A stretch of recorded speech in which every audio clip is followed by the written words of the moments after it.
In the name of Allah, the most gracious and the most merciful.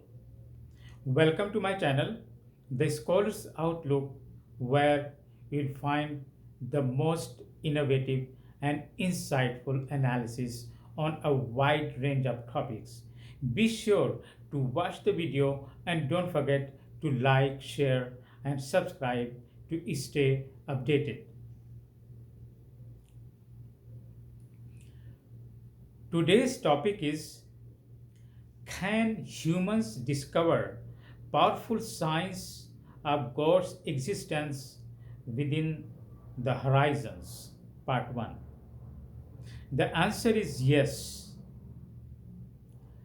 Across the expanse of the horizons, humanity can trace profound and persuasive evidence pointing to the existence of God.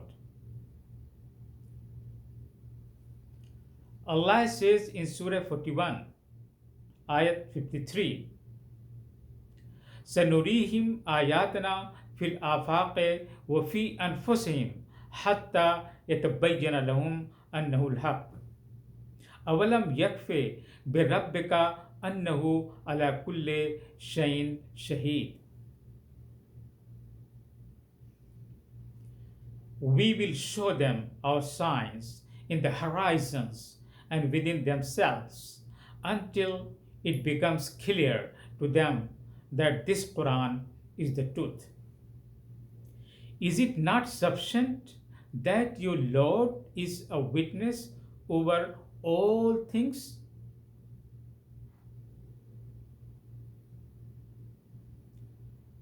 This ayah proves well that the evidence of the existence of God is in afaq, which means the horizons. In other words, though it is beyond human eye to perceive God physically, but the human mind may trace his signs is scattered across the vast horizons.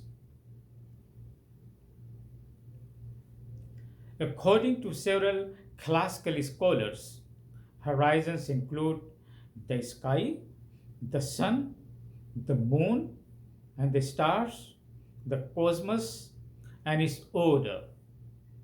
In other words, the entire observable laws that govern the universe and cosmos, such as the orbit of the sun, the moon, the fine tuning of the universe. It also refers to the laws that govern the balance of the earth. Allah says in Surah Rahman, ayat number 8, وَالسَّمَاءَ رَفَعَهَا وَوَضَعَ الْمِيزَانَ, and the heavens he has raised high and established the balance. Meaning, the universe operates on a precise balance, constants, and mathematical harmony. Therefore, the balance in the universe appeals to human logic that nothing in the cosmos is random but created by Allah. Allah says in Surah Al-Qamar, ayat 50, Inna kullu shayin khalaqnahu biqadrin. Indeed, we created everything with due measure. Meaning, everything from the galaxies to atoms follows exact proportions. The sun and the moon follow fixed orbits. Allah says in Surah Yasin, ayat 40, وَالشَّمْسُ تَجْرِي لِمُسْتَقَرٍ لَهَا ذَلِكَ تَقْدِيرُ الْعَزِيزِ الْعَظِيمِ. And the sun runs on its fixed course, that is the decree of the Almighty, the All-Knowing. وَالْقَمَرَ قَدَّرْنَاهُ مَنَازِلَ حَتَّى عَادَ كَالْأُرْجُونِ الْقَدِيمِ. And we have determined phases for the moon, and it returns like an old carved date star. Thanks for watching.